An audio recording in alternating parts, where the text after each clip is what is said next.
Hey there, and welcome to the Fiihr Factor, the podcast that shines a light on real stories, smart strategies, and the occasional hard truth about running a business. Think of this as your quick dose of clarity before your first cup of coffee. Let's go. Growth is supposed to make a business better. More customers, more revenue, more opportunities, maybe a bigger team, a better facility, and a little more room to breathe. That's the picture most business owners have in their heads. But here's the hard truth: growth does not clean up a chaotic business, it gives the chaos more fuel. If your processes are unclear today, twice as many customers will not make them clearer. If your team does not know who owns what today, adding more people usually creates more confusion, not less. If you are already the person making every decision, increasing revenue will not get you out of the business. It will even put more decisions on your desk. That doesn't sound great, does it? That's why I meet business owners who tell me their business is growing and they look absolutely miserable. Sales are up, but cash feels tighter. The team is bigger, but the owner is working more hours. There are more customers, but there are also more complaints, more drop balls, more things that have to be fixed personally by the owner, because it all comes back to the owner.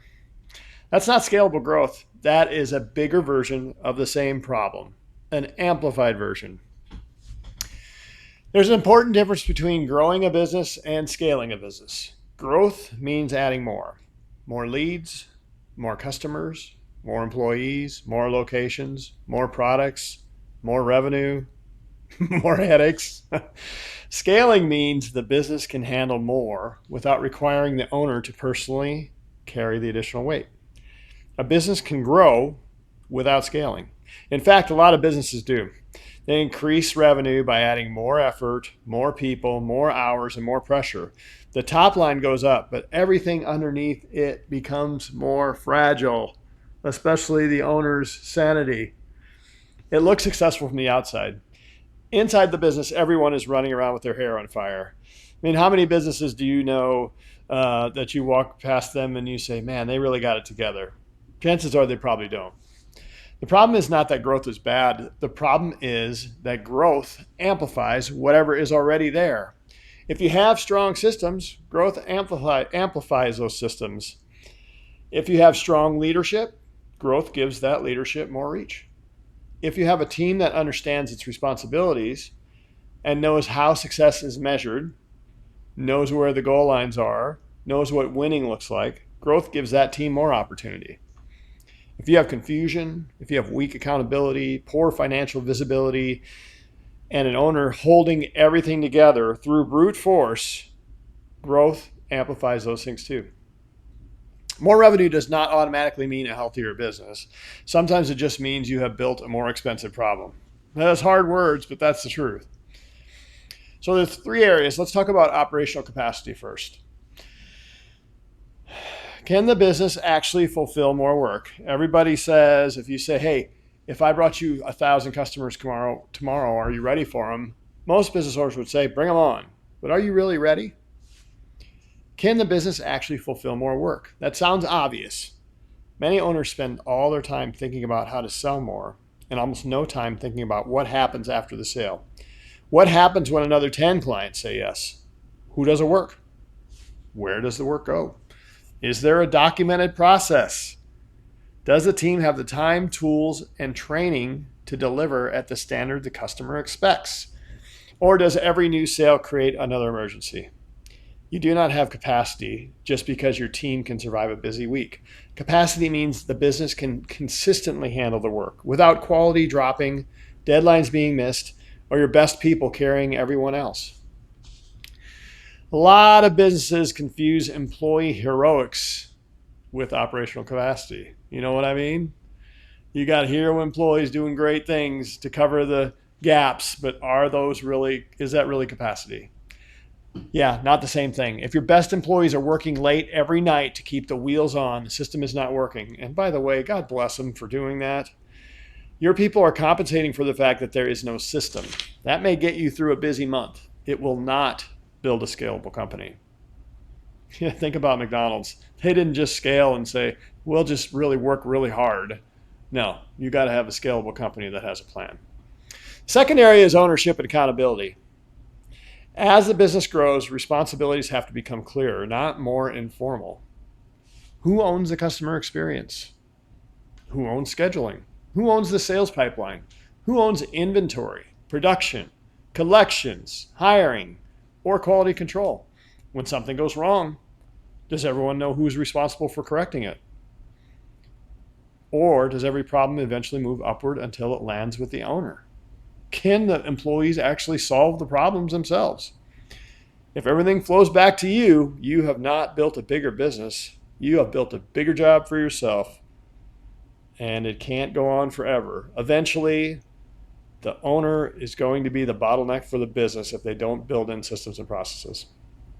One of the most dangerous phrases in a growing company is, "Oh, I thought somebody else was handling it." That sentence tells you the business has activity without clear ownership. Everyone may be busy. Everyone may be working hard, but work is falling between the gaps because nobody knows who owns the result. Who owns it? Accountability is not about blaming someone when something goes wrong. It's about making sure someone has the authority, information, and responsibility to make it go right. That means being able to make decisions without the owner. The third area is financial visibility. This is where growth surprises a lot of business owners. Revenue can go up while cash goes down. You may have to hire employees before the new revenue is collected. You may have to buy equipment or inventory.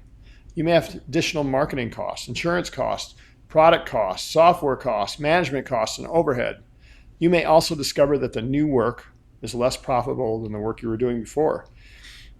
So the holy grail is cash flow forecasting. If you can forecast your cash flow, you're going to be safe, because every business that is scaling fast is eventually going to run out of cash if they're not careful. So cash flow forecast is the holy grail, because what happens? You build a thing or you have a product or service, it goes out the door, you had to pay money to do it, whether that be employees or whether that be parts to build the product, and you got to wait to collect the money. When do you collect the money? How much is in your sales pipeline? If you don't know that and you can't project it, chances are you're going to run out of cash. So before you run out of cash, figure it out and get a line of credit before you need a line of credit. Because when you need one, it's too late.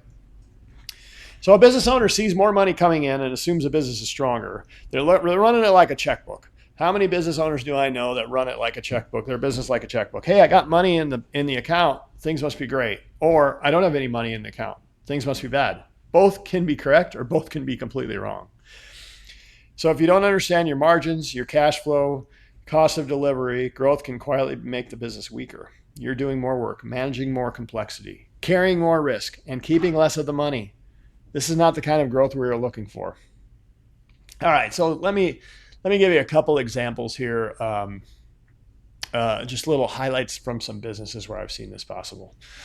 I've got some guys out in Virginia. They've got these been there, done that franchises. They're great guys and really running a great business, really scaling it. And we've been able to build this thing up over time, put systems and processes and people in place. So they're making more profit this year than last year, and they're spending less time. This spring and summer are the times when dumpsters are in the most demand because contractors are doing work. Well, it started to heat up, and I said, hey guys, this is going to be great. We're going to see if we can scale. What happened? We had most of the systems and processes in place, and we were able to handle the demand without any problems, except for a mishap with a truck driver having an accident, which put us a little behind. Other than that, the systems and processes held. They were able to take the more work and the more capacity and actually turn it into profit, which is wonderful. Let me give you another example. I got a business, another long-standing business that's been around for a long time, and it's a B2B group, and they do professional services. This business had everything going to the partners for decisions. So the people on the ground and all the different levels weren't able to do the work that they were able to do, they would normally do, and make the decisions they could normally make. They had to run everything up through the partners. Once we got rid of that decision-making bottleneck, The partners were able to do partner stuff. That's meeting with the best clients. That's strategy. That's figuring out where the company's going to go. That's high level leadership. And then the managers started to be able to do manager work. That means making decisions. That means managing employees. That means managing some customers. That means giving feedback and changing processes that don't work.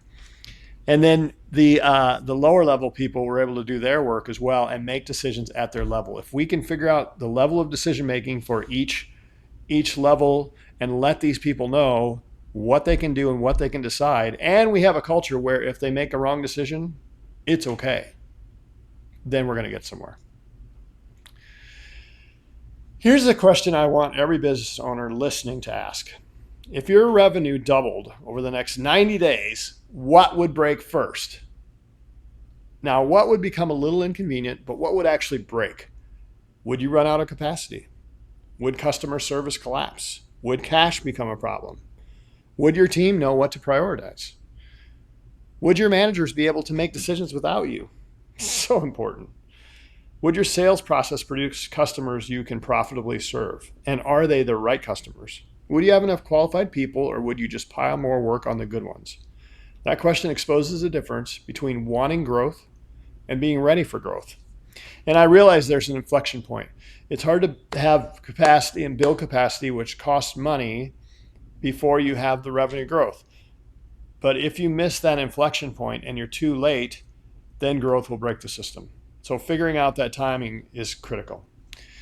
So there's 5 practical questions you can take back to your business this week. Number 1, where are we currently dependent on one person? Because if we're dependent on one person and that person leaves, we're screwed. So once we figure that out, what are we going to do? We're going to cross-train. We're going to have their systems and processes written down. And maybe we're going to have another person on backup that's completely trained that can take their job. The one person might be you. It may be a key employee. Either way, that's a risk. Number 2, which process creates the most mistakes, delays, or customer complaints?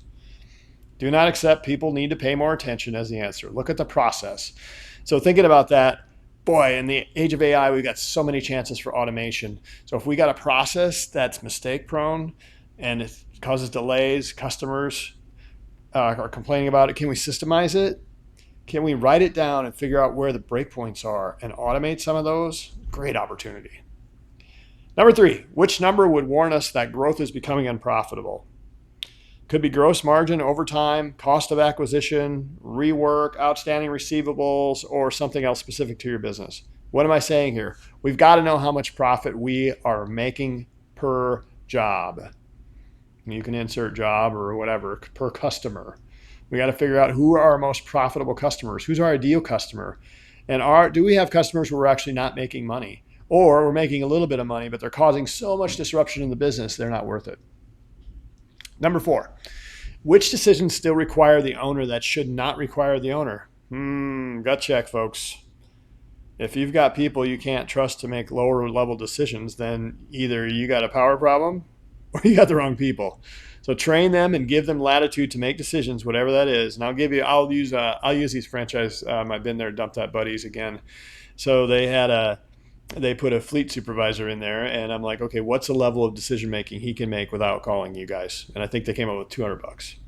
So $200. Well, he went and ordered a bunch of air filters for the trucks because they were a really good deal. He ordered a whole bunch. Like, they have air filters for years.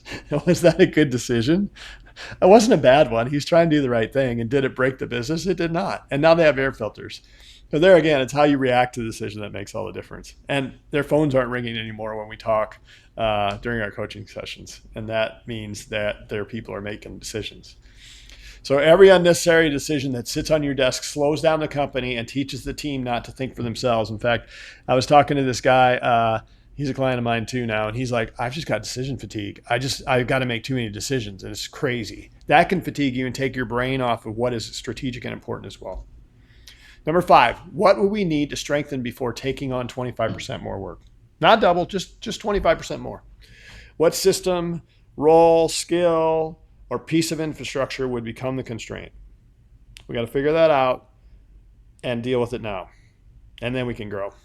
So those answers give you your growth plan, your real growth plan, not a revenue goal pulled out of the air, not we want 30% more next year, a plan for building the business that can actually support the revenue you want and produce more profit and hopefully give you time back. So here's the bottom line. Growth is not the solution to chaos. Growth is a stress test. It reveals every place where the business is relying on memory, assumptions, heroes, and the owner's personal involvement. It's not necessarily bad news, but we want to find those weaknesses before the market finds them for you. The goal is not to avoid growth, that's for sure. The goal is to build a business that becomes stronger as it grows instead of more dependent on you.